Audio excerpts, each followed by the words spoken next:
Damon Severson had some ups and some downs in his first season as a Blue Jacket. Were there more ups or more downs? We're going to talk about that and his future on the team on today's Locked on Blue Jackets.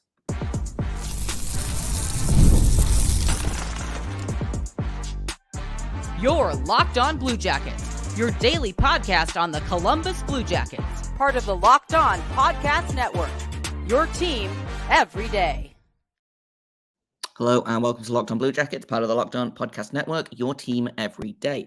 I am, as always, your host, Jay Foster, here to give you the good, the bad, and the ugly about your favorite team and mine, the Columbus Blue Jackets. I also want to let you know that today's episode is brought to you by FanDuel. Make every moment more because right now, new customers are going to get $150 in bonus bets with any winning $5 bet.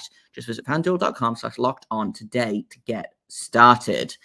Now, like I said at the top of the show, we're going to be talking all about Damon Severson today. We're going to look at his season. We're going to look at his contract.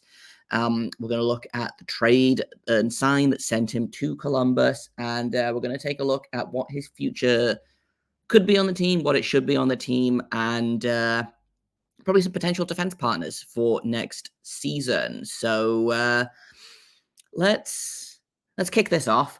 Damon Severson came over from the New Jersey Devils, where he'd been playing for the past, I think, 9 seasons. First season with Columbus, he played 67 games, had 9 goals, 19 assists for 28 points, and played an average of 21 minutes and 8 seconds. This is the fewest games he's played in a full season since his rookie season, which that was one something I wanted to touch on, which was I know that when the Blue Jackets went out and they acquired Severson and Provorov, it was partially due to the fact that the Blue Jackets couldn't stay healthy on the blue line all season. Last season, everyone, or not last season, the season before last season, everyone was broken all of the time. And I know that when they acquired guys like Provorov and Severson, they came out and they said, listen, they're both durable guys. They don't spend a lot of time injured, and that's important to us. And then Damon Severson came, and in his first season with the Blue Jackets, missed like 15, like he only missed 15 games in fairness. I think there was an oblique injury, I want to say, or like an abdominal injury or something like mid-body and weird. But cursed. Just another example of the Blue Jackets being cursed. Maybe his number was too close to 27. It's not. It's 78, which is almost 27 backwards, but also not even a little bit. For some reason in my head, I was like, yeah, he wore 26 this season. He didn't. He wore 78. But Damon Severson, I thought, had a decent season. Injury curse getting him notwithstanding. 10 goals, or just shy of 10 goals for a defenseman is pretty good, especially on a team like the Blue Jackets, where the defenseman just didn't score this season, like at all. Looking at defensive scoring, Werenski had 11 goals, Severson had 9, Gabranson had 6, Provorov had 5, Bean had 4, Boquist had 1, Jiricek had 1, Blankenberg had 1. And that was it. You know, Zach Werenski was the only guy to hit double digits. So Severson coming close to that, I thought was good. 29 points for a defenseman was on the low side of things in terms of like his career, but not like stupidly low. Last season, he had 33 points in 81 games. The season before that, he had 46 points in 80 games. And then, you know, before that, it was kind of an up and down-ish season. But he was about what I expected him to be, I think, is kind of my overarching conclusion to like what I liked about his season. He was exactly what was advertised by, you know, when they traded for him. I went and I asked a couple of smart Devils fans and Devils people, like, hey, what should we expect from Damon Severson? And the consensus was basically pretty good offensive defenseman, will occasionally just blue screen entirely in his brain and make a dumb, boneheaded move that costs the team a goal. And that was basically what he was. He was a perfectly acceptable offensive defenseman. That very occasionally his brain would just turn off and reboot, and his controller would disconnect. And I don't like it was wild. Like every other game, like the rest of the game, he would be absolutely fine. But there was, I lost track of how many games where he would just make the stupidest, boneheaded play and then go back and nothing was wrong. And it made absolutely no sense to me. I know he got benched for a game. I don't remember. It was like early on in the season, and everyone was kind of like, wow, is this really happening? I feel like it was. It looked like it was the third game of the season, actually. He only played 11:57. I feel like he got benched for like the entire third period after like blowing coverage in the second period on a couple of goals. But like I said, for the most part, he was fine. He didn't blow me away, but he was fine. I thought he was. He didn't really ever find his footing in terms of like having a defense partner is the thing. He kind of bounced around a lot. He was mostly with Werenski on the top line or Provorov on the second line. Occasionally it was flip-flopped around. He had a couple of other different partners, but that was where he spent most of his time was with Werenski and with Provorov. He played 456 minutes with Werenski and 456 minutes with Provorov. So basically completely even, he played apparently 40 seconds more with Werenski and Severson, which is wild, extremely funny. And then after that, you have to go all the way down to he played 113 and a half minutes with Adam Boquist, played 63 minutes with Gabranson, 47 minutes with Bean, 31 minutes with Jiricek, 16 minutes with Jake Christiansen, or 16 and a half minutes with Jake Christiansen. So yeah, the bulk of his work was with Werenski and Provorov. I actually quite liked the Provorov-Severson pairing, probably more than the Werenski-Severson pairing. I think Severson and Werenski were kind of too similar, but Severson and Provorov, I thought, worked pretty well together. They seemed to understand each other. I thought that it wasn't like an abject disaster when they were on the ice, which, you know, the Blue Jackets' defensive situation this season, sometimes the best you can hope for is wasn't an abject disaster, you know?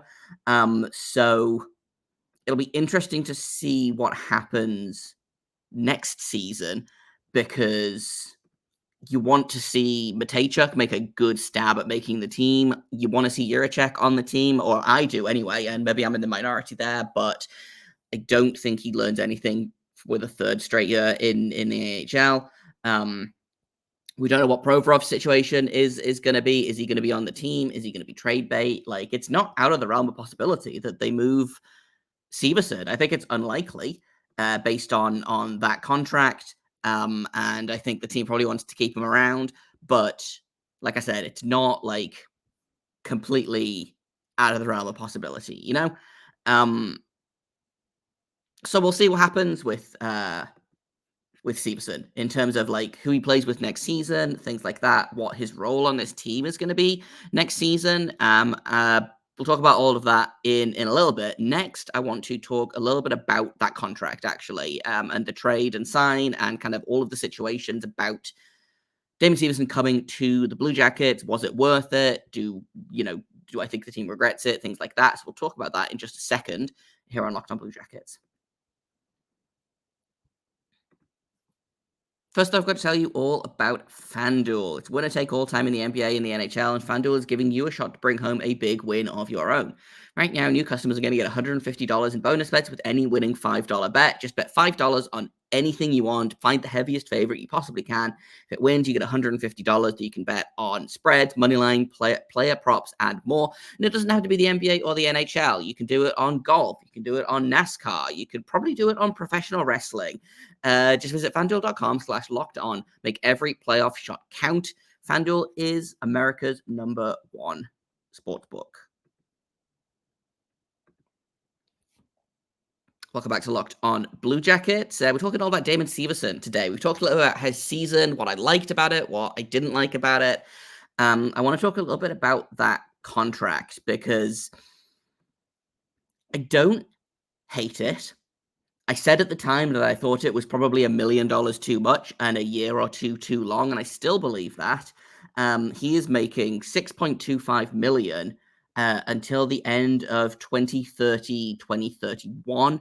He's going to be, I believe, 36 or 37 by the time that deal is up. I don't think he finishes this deal in Columbus, quite frankly. The cap going up helps a little bit. So next year, he's going to be making 7.1% of the cap, which is, it sure is a number. And again, I feel much better about the contract situation now that I figured out that Patrick Laine's 8.7 is included in the current cap hit. So they actually have the full 23.5 million to re-sign all of the other guys. I don't hate the contract. I didn't hate the move. It was a third-round pick. The Devils used it to draft someone that I know nothing about. And so it wasn't like they got some, like, it, or, you know, for my money anyway, it wasn't like they got some incredible steal with the third round. Once you get to the third round, it's basically a shot in the dark. You know, I talked about that a little bit yesterday when we talked about the 2019 draft and what a kind of a crapshoot it is from the third or fourth round onwards. I still don't know that I would have made this move, or, you know, and if I did, I also wouldn't have made the Provorov move. You know, I would have done one or the other. And I don't know which one. I probably would have made this. If I had to choose one of them, I probably would have been the Severson move. I liked his season better. The trade, they gave up less, obviously, because it was for an expiring UFA. But then I don't love that they turned around and gave him 8 full seasons. It's a lot of seasons for someone who's already 29 years old, you know? But without that contract, without that presence on defense, the defensive system would have been even worse this year. Arguably anyway, because I still don't think that even if they didn't have Severson, I don't think Jiricek would have gotten any kind of significant time. I think it probably would have resulted in Andrew Peak playing a lot more hockey, and we all know how I feel about that. My issue going forward is that between him and Werenski, both signed long-term. Werenski's the next 4 seasons, Severson's the next 7 seasons. Gabranton's making $4 million for the next 2 seasons. There's 3 defensemen locked up. 4 if you count Provorov's 4.7 cap hit. 5 if you count Boquist's 2.6 cap hit. So there's 5 defensemen that you've got under contract for next season already. Jake Bean is an RFA with arbitration rights. Jiricek is going to be knocking on the door. Matejchuk is going to be knocking on the door. Like, potentially a guy like Jake Christensen is going to be knocking on the door. A guy like Nick Blankenberg, who may or may not get re-signed, but like, that's a lot of money for someone who is going to be taking up a roster spot in the top 4, probably for at least the next 4 seasons, when you have a bunch of guys that I think are going to be maybe not ready this year. I'm not saying that, you know, Jiricek and Matejchuk are ready to have as much of an impact as a guy like Severson does, like in this October immediately. But in the next 4 seasons, I think he's going to be taking up a top 4 spot in lieu of someone younger with a higher ceiling, and the Blue Jackets are going to have to figure out a way to get around that, which worries me a little bit, because as much as I liked Damon Severson's season, and I didn't like it all that much, but it was, you know, he was one of the better defensemen on a truly miserable defensive team. I don't think I liked him enough to keep him around for the next 7 seasons, making over $6 million and effectively blocking someone like David Jiricek's path to that top 4, you know? Because right now it looks like the top 4 is going to be Werenski, Severson, Provorov, Boquist next season, and then Gabranson will be on that third pairing. And then, you know, again, we haven't even talked about Jiricek, Matejchuk. Do they bring Bean back? Like, a lot of moving parts, hard to know. Obviously, Don Waddell is coming in and getting to know all of the players, watching all of the tape, has been watching, you know, he's been in the Metro for basically as long as Severson has been playing hockey. So he's probably pretty familiar with him as a player, you know. But I don't know what Waddell is going to do about this blue line, because he's gone on record as saying, you know, there's probably going to be half a dozen new faces in the lineup next season. Is Damon Severson going to be one of the guys that is on the way out for a new face? Seems unlikely. Again, I don't think that contract is particularly tradable unless you give something up as well as, but I could see a world where the Blue Jackets don't have Damon Severson in the lineup next season. Um, I'm not like super enthusiastic about that. I'm also not like super depressed about that. I feel extremely average about Damon Severson. If he's here, fine. If he's not here, also fine. He's not, for me anyway, he's not a make or break player in the way that he was talked about when he was picked up by the Blue Jackets last summer. Obviously, there was that sign and trade because they really wanted to get that 8th year out of Severson, and they didn't want to risk another team swooping in and giving him a better offer for the full 7 years. But it's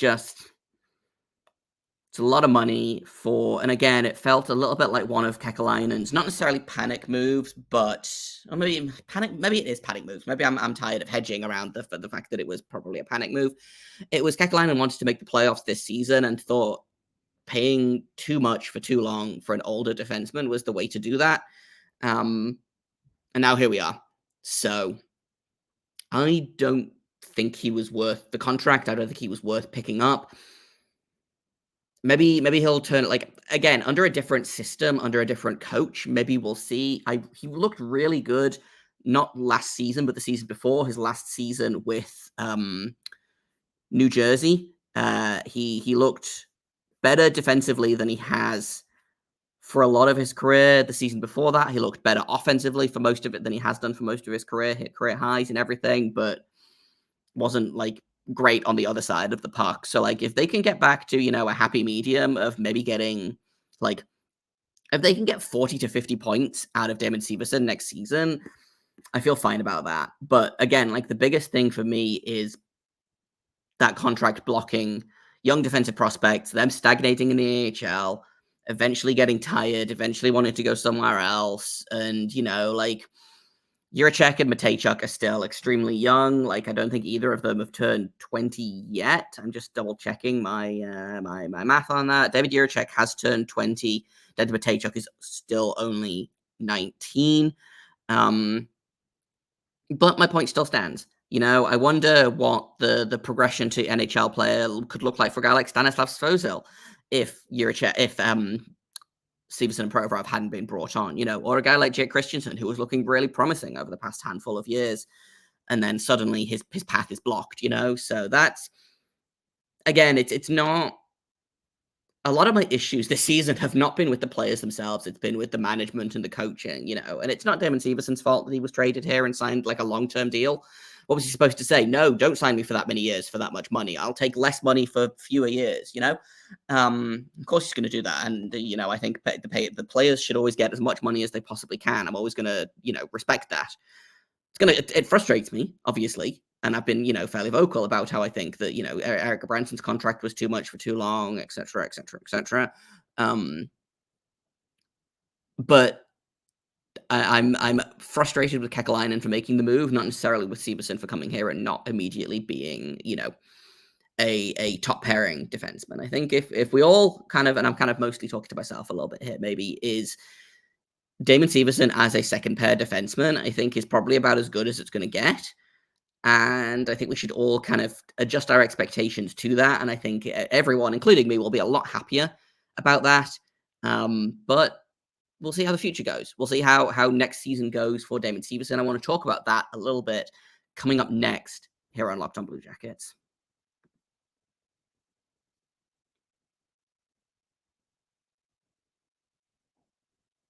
Welcome back to Locked On Blue Jackets. We're talking about Damon Severson, and we're talking about his future on the team. And like I said, it's extremely unlikely that he gets moved this summer. Not out of the realm of possibility, but for my money, pretty darn unlikely. So the question becomes, what do you do with Damon Severson next season? Who do you pair him with? Do you keep that Provorov and Severson pairing together? Is Provorov going to be on the team? If Provorov's not on the team, like, do you put Severson with a guy like Matejchuk and let Severson play a little bit more defense? Or do you put him with a more shutdown guy? Do you pair him up with a guy like, I don't know, Eric Branson should not be a second pairing defenseman at this point in his career or, potentially ever, but do you put those two guys together? That's two right defensemen, but Branson being more of a shutdown guy for, the given value of shutdown guy allows Severson to be a little bit more offensively minded. I don't think that Werenski and Severson is a pairing that works together. I could see them trying it at the start of the year, but I do wonder if that I do wonder if next season that top four looks something like Werenski, Jiricek, Matejchuk, Severson, and then Gabranson and Boquist maybe on that bottom pairing. The problem is that the Blue Jackets have a lot of offensive defensemen, and the problem is that David Severson is probably like third or fourth in terms of offensive defenseman, pure offensive defenseman on this team, but he's not a top 2 or 3 defensive defenseman either. He's just kind of really solidly in the middle, and I think that makes it really difficult to kind of look at and project, like, okay, what are we going to get from Damon Severson next season? Who should we pair him with? Because, do you pair him with an offensive guy and let him play more defensively? Do you pair him with a defensive guy and let him play more offensively? Like, where do you put him, or do you put him with another two-way guy and just hope that it works out okay? And in fairness, it did work out okay this season. Like, if Provorov's on the team next season, I'm pretty sure that those two guys will probably get slotted together again. It was the least disastrous that Provorov's season was when he was with Severson. But there's just, I don't know, there's no way to know. Again, I feel like I've said that in like every season review is like, well, I would put these players together and these players together and maybe do this and this, but also, I don't know who's going to be on the team next season. Obviously, Don Waddell coming in, it's going to shake it up. Is Pascal Vincent going to be the coach next season? We don't know. And we probably won't know for a little while. He's only had the job for like a week. There was a report from someone yesterday or the day before, maybe it was Bob McGilligan on his like Q&A mailbag thing he does on Mondays, about how Don Waddell was meeting with Pascal Vincent this week. We'll see how those conversations go. I'm sure there'll be whispers getting out there, although someone pointed out that as soon as Kekalainen left the organization, the rumor mill in Columbus immediately died a death, which I thought was very funny. So maybe we won't know until something happens, but I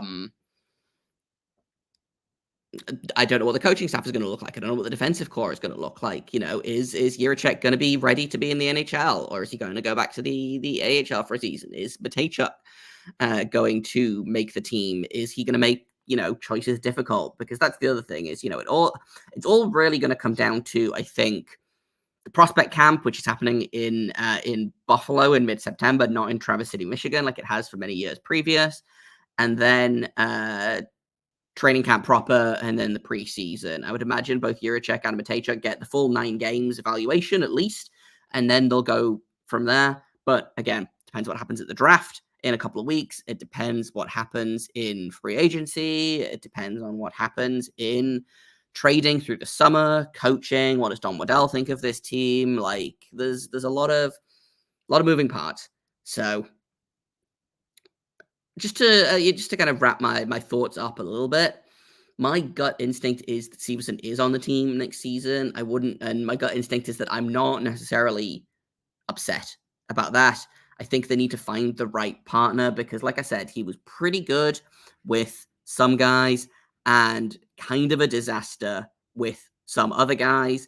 He and Gabranson, again, limited minutes, but surprisingly good. Christensen was kind of a disaster. Werenski was kind of a disaster. Boquist was kind of a disaster. So, like, there's lots of question marks there, lots of figuring out to do. But if Damon Severson is on this team in October, I'm not going to be too beaten up about it. But they have to get that defense pairing right because, again, depth wins championships. And if you can get a solid second pairing, so you don't have to play Zach Werenski for a bajillion minutes a game, then that's that feels like a win to me. That's about all I've got for today. I'll be back tomorrow with an episode about, we'll talk a little bit more about, because someone asked me on YouTube about this. So we're going to do an episode about like the 6 to 8 players that will be different on the team, because that's what Don Waddell said when he was like, listen, we're going to maybe see between 6 and 8 new faces on this team this October. So we're going to talk a little bit about like who might be on the move, who could be coming in, things like that. That's going to be tomorrow's episode of Locked On Blue Jackets. Thank you for listening to today's episode, for making it your first listen of the day. Locked On Blue Jackets is free and available on all podcast platforms, on YouTube and on SiriusXM. You can find me on Twitter at _Jacob Foster. You can find the show at LO_Blue Jackets on Twitter. You can email me if you have comments, questions, criticisms at lockedonbluejackets@gmail.com.